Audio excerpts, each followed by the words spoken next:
Hello friends, welcome to our YouTube channel.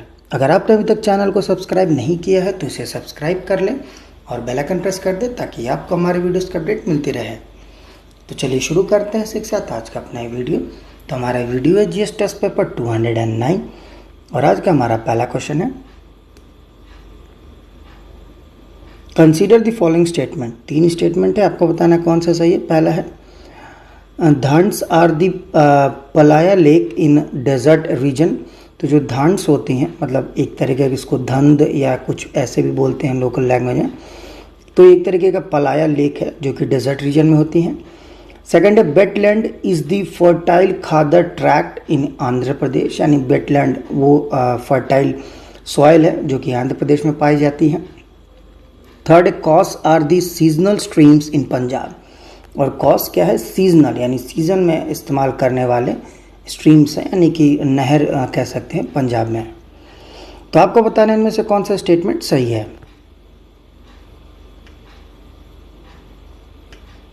तो उसका सही आंसर है सी 1 और 3 ओनली। सेकंड गलत है।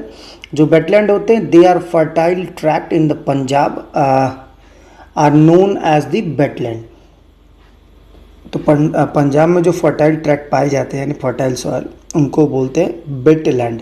ध्यान दीजिएगा, वेटलैंड और वेटलैंड अलग अलग है, स्पेलिंग मिस्टेक नहीं है। तो चलिए पढ़ते हैं इसके साथ अपने अगले क्वेश्चन की तरफ। Question number 2, which of the following provisions is or are provided under the RPA act 1951, यानी कौन सा नीचे दिए गए प्रोविजंस यानी पॉइंट्स आरपीए एक्ट यानी रिप्रेजेंटेशन ऑफ पीपल एक्ट 1951 में शामिल है। पहला ऑप्शन है allocation of seats in the parliament यानी संसद में सीट। सेकंड है डिलिमिटेशन ऑफ कॉन्स्टिट्यूएंसीज यानी कॉन्स्टिट्यूएंसीज का डिलिमिटेशन यानी उनका विभाजन। थर्ड है registration of the political parties यानी पॉलिटिकल पार्टीज का रजिस्ट्रेशन। तो इसका सही आंसर है सी 3 ओनली, यानी सिर्फ पॉलिटिकल पार्टीज का जो रजिस्ट्रेशन है सिर्फ यही पॉइंट आरपीए एक्ट यानी रिप्रेजेंटेशन ऑफ पीपल एक्ट 1951 में दिया गया है। तो चलिए बढ़ते हैं इसके साथ अपने अगले क्वेश्चन की तरफ। Question number 3, which of the following can be included in the alternative investment fund. तो नीचे दिए गए पॉइंट्स है कुछ, आपको बताना इनमें से कौन से पॉइंट ऑल्टरनेटिव इन्वेस्टमेंट फंड में शामिल है। पहला है वेंचर कैपिटल फंड, सेकंड है इंफ्रास्ट्रक्चर फंड, थर्ड है mutual fund.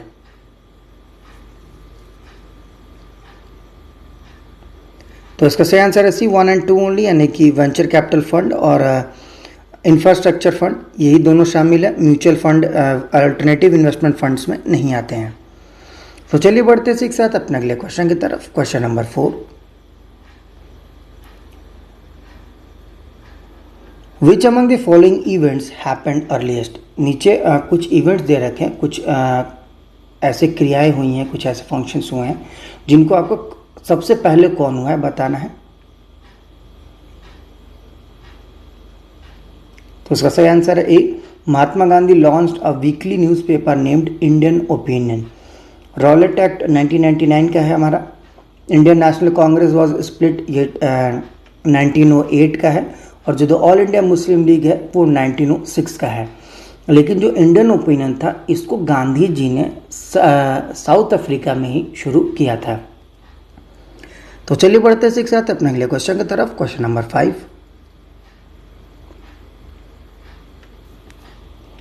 What is soil solarisation. तो सॉइल सोलराइजेशन क्या होता है आपको बताना है।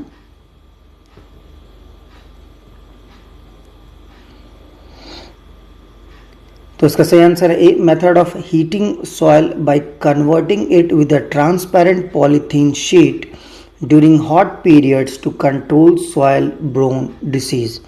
तो ये इस तरह का मेथड है जिसमें सॉइल को हीट करके और कन्वर्ट किया जाता है with a transparent polythene sheet.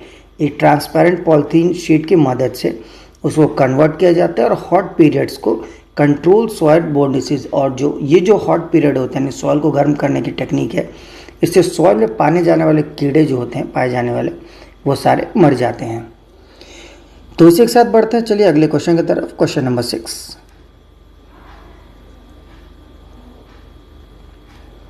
Consider the following statement about karewas. करेवास क्या होता है आपको बताना है। आपका ऑप्शन पहला है, it is form by a thick deposit of glacial clay and other material embedded with the moraines. यानी पहला थिक यानी बहुत पतला क्ले डिपॉजिट होता है जो जिसमें कि मोराइंस एक तरीके का मटेरियल होता है वो उसमें पाए जाते हैं।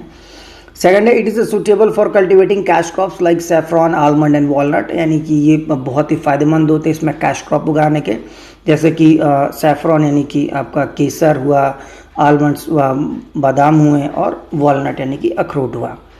थर्ड है, it is found in the lower slopes of the eastern Himalayas. और ये जो ईस्टर्न हिमालयाज के लोअर स्लोप है, निचले जो हिस्से हैं वहाँ पे पाए जाते हैं। तो आपको बताने इनमें से कौन सा स्टेटमेंट सही है।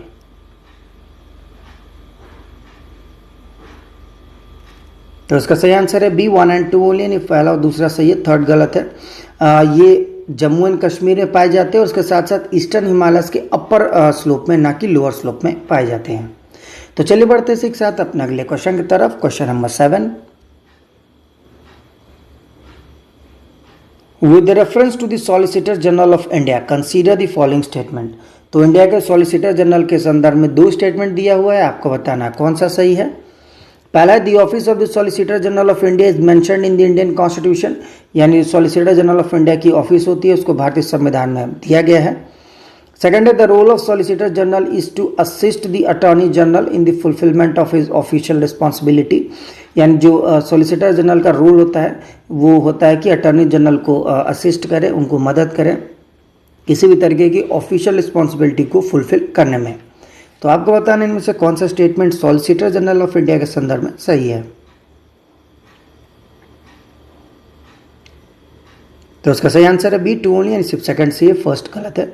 सॉलिसिटर जनरल ऑफ इंडिया का कहीं भी हमारे संविधान में जिक्र नहीं है, बल्कि अटॉर्नी जनरल ऑफ इंडिया का आर्टिकल 76 में मौजूद है। तो चलिए बढ़ते हैं एक साथ अपने अगले क्वेश्चन की तरफ। Question number 8, consider the following statement regarding UNCCD, यानी कि united nation convention to combat desertification. इसके संदर्भ में दो स्टेटमेंट है, आपको बताना है कौन सा सही है। पहला, it is the only international recognised instrument that address the problem of land degradation in the drylands. यानी अपने आप में अकेला ऐसा विश्व स्तरीय संस्था है जो कि लैंड डिग्रेडेशन यानी खराब हुए ज़मीनों को स्थिति जो ड्राईलैंड्स में उनकी स्थिति सुधारने में मदद करती है। सेकंड है, it is legally binding for its member, यानी कि एक लीगली बाइंडिंग यानी कि कानूनी लोगों पे मतलब कह सकते हैं मैंडेटरी है इनको फॉलो करना। तो आपको बताना है इनमें से कौन सा स्टेटमेंट सही है।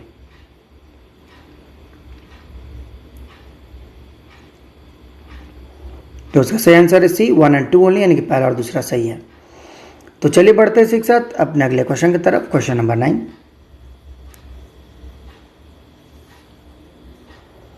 with reference to the Kheda Satyagraha of 1918 consider the following statement. 1918 का जो खेड़ा सत्याग्रह हुआ था उसके संदर्भ में तीन स्टेटमेंट है, आपको बताना है कौन सा सही है। पहला है, it was Gandhi's first act of non cooperation in India, यानी कि गांधी का अपने आप में पहला नॉन कोऑपरेशन इंडियन मूवमेंट था ये। Second, it was against an exorbitant increase in the rate of land revenue, यानी ये खेड़ा सत्याग्रह इसलिए हुआ था क्योंकि जमीनी के जो कर थे वो बहुत ज़्यादा बढ़ा दिए गए थे। थर्ड है, Mahatma Gandhi was appointed as a member of the government committee reform to resolve the grievances of peasant.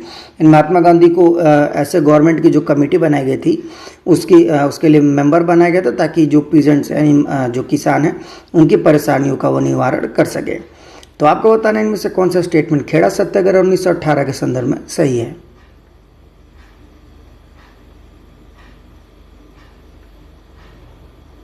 तो उसका सही आंसर है 1 ओनली, यानी सिर्फ पहला सही है, सेकंड और थर्ड गलत है। Because of drought in 1918 the crops failed in Kheda district of Gujarat according to revenue code.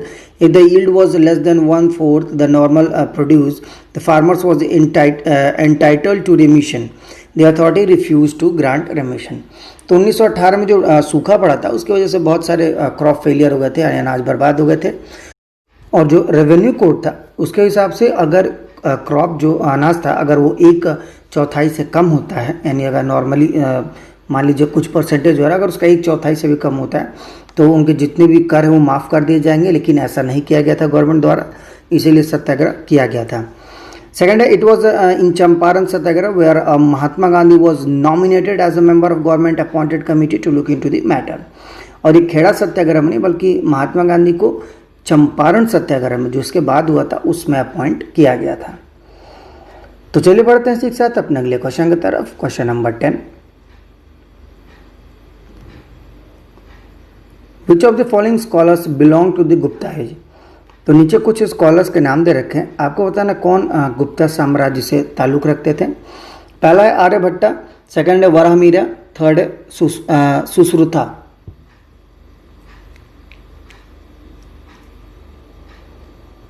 तो इसका सही आंसर है सी 1 and 2 ओनली, यानी कि आर्यभट्ट और वराहमिहिर सिर्फ गुप्ता साम्राज्य से जुड़े थे। जो सुश्रुता थे ये गुप्ता एज से भी पहले थे। तो फ्रेंड्स इसी के साथ आज का हमारा वीडियो समाप्त होता है। जाने से पहले हम आपको हमारा लास्ट वीडियो यानी जीएस टेस्ट पेपर जो 208 था हमारा, उसका आज जो क्वेश्चन ऑफ द डे था उसका आपको आंसर बता देते हैं। तो क्वेश्चन ऑफ द डे था हमारा, in which of the following regions of India are you most likely to come across the clouded leopard in its natural habitat. तो क्वेश्चन था कि भारत के किन हिस्सों में सबसे ज़्यादा आपको क्लाउडेड लेपर्ड देखने को मिलता है तो उनके नेचुरल हैबिटेट में। तो इसका सही आंसर है डी मेघालय। तो चलिए इसी के साथ जाने से पहले आज का जीएस टेस्ट पेपर 209 का जो क्वेश्चन ऑफ द डे है वो आपको बता देते हैं।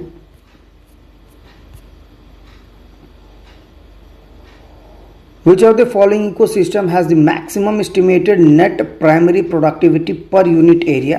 यानी कौन सा ऐसा इकोसिस्टम है जिसमें सबसे ज़्यादा नेट प्राइमरी प्रोडक्टिविटी होता है पर यूनिट एरिया के हिसाब से।